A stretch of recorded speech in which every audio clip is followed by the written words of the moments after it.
Hey, welcome back to the Southern Distance. I want to say thank you for clicking on this video, and today I'm going to talk about modifications for the DR650 that I actually like. If you watched my last video, you might have thought that I didn't like any modifications to this bike, but y'all, it's not perfect.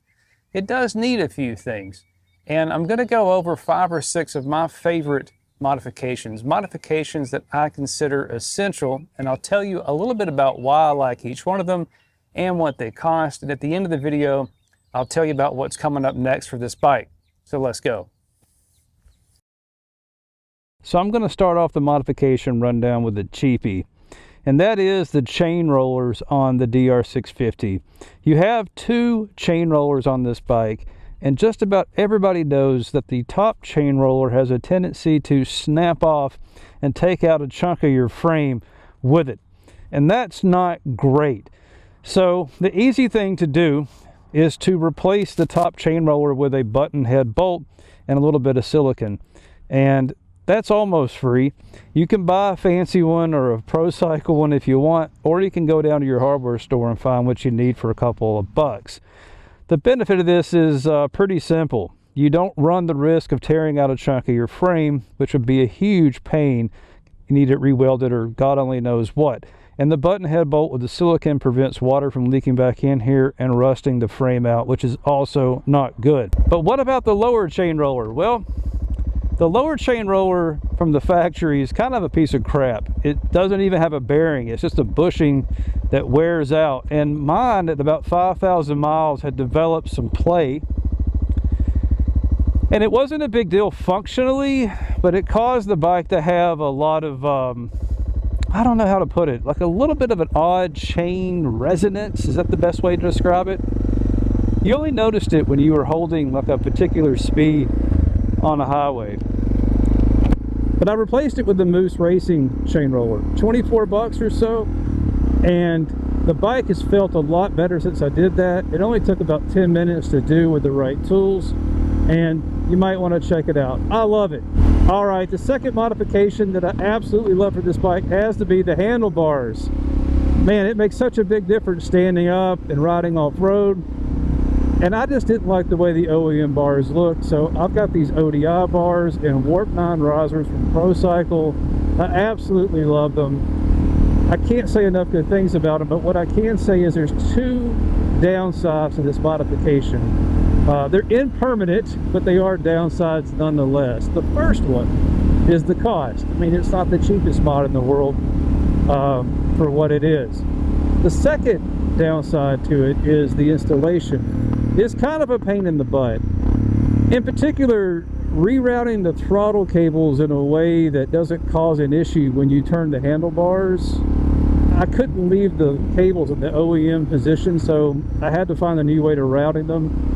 And y'all, it was frustrating. It really, really was. I got through it, and if you've got the time and you don't want to go out and ride your bike, if you've got a long weekend or something, I highly recommend checking this mod out.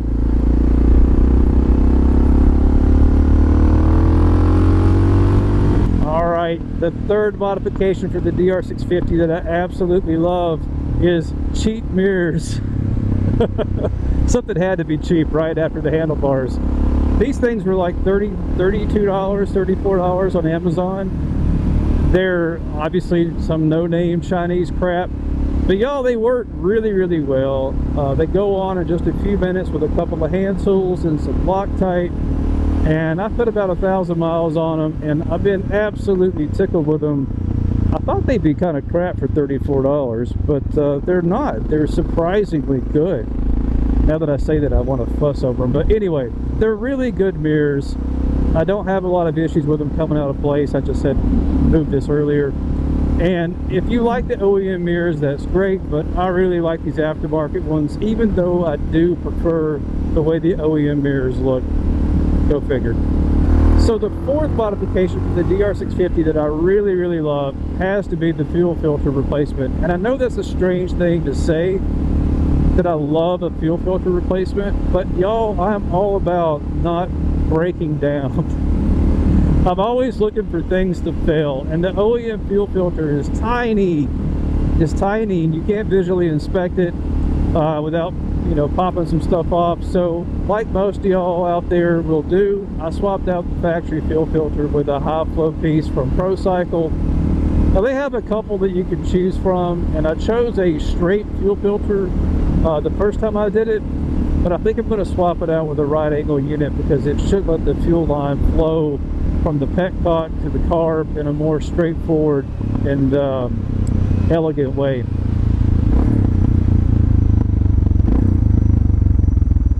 All right, y'all, the number 5 modification for the DR650 that I absolutely love has to be the fuel tank. And why is that? There are several reasons I love this fuel tank. One is it holds more gas. You get about 42 miles to the gallon off-road with this bike, and you need a little more than the 3.2, 3.4 gallons that the factory fuel tank holds. This gives you 4.5 or so usable. You can kind of dump it over on its side if you need to move gas from one side to the other. And that's going to get you, I don't know, about 150, 160 miles of range off-road, which is plenty around here where I ride. And it's nice to have extra fuel because sometimes, let's say you're going to go on an 80-mile ride and you would think, well, you don't need a fancy tank for that. But you could get close to the end of your ride and have something blocking the road that you can't get around. I've had this happen. So having that extra gas really makes me feel better when I take this thing off-road. And also, having the tank made out of plastic, if you've dumped the bike over, and you will, that really helps out because you don't dent up your factory fuel tank.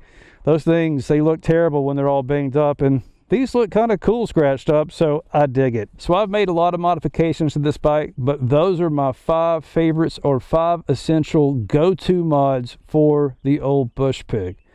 But we all have our favorites, and I'd like to know what yours are. If I left one of them out, let me know in the comments. And if there's one of these that you agree with me on, please let me know that too. So what's next for the DR650? I feel like I've made most of the modifications that I want, with the exception of the suspension mods. And I have to say, the suspension is not as bad as everybody says that it is, but it might be because I typically ride this bike without camping gear, and I weigh about 175 to 178 pounds. So the suspension has served me well at the speeds that I ride at. But y'all, I'm curious. So I've got a front fork upgrade kit at home that includes new springs and the DDC drop-in valves. And I'll be posting a video on that later this year. Go ahead and subscribe to the channel so you don't miss it. If you have any installation tips, let me know. And until next time, ride safe.